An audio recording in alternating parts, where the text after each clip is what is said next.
Tri-State Sports Leader. This is WGEM Sports.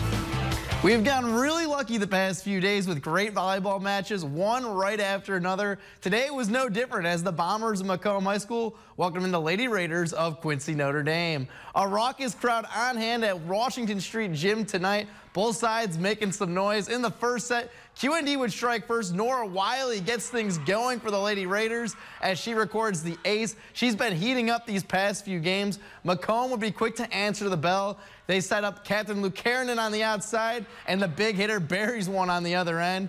Few plays later, check out this play. Quincy Notre Dame on the receiving end, and Annie Eden gets in a battle at the net, and she knocks one over for the point, playing taller than her height, listed right after that one. Macomb trying to work their way back into it. Quincy Notre Dame tries tipping it over, but Macomb's Taylor Adair is there to record the block. This one went back and forth, but when it's all over, QND picks up the road victory over Macomb in 2 sets, 29-27, 25-17.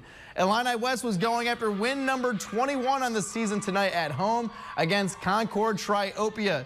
The Chargers play very well up and over the net. Here, Madeline Boyer gets the early point. Illini West had strong play all around here tonight. Josie Bryan with the set to Regan Reed. That combination was almost unstoppable this evening. Illini West raced out to a 9-5 lead. Then it was time to drop the hammer. Josie Bryan throwing it down. The Chargers quickly built a 10-point advantage. She followed that up with this great effort. Watch Josie get up on the block. Illini West improving to 21-4 on the season, winning over Triopia tonight, 25-10, 25-8.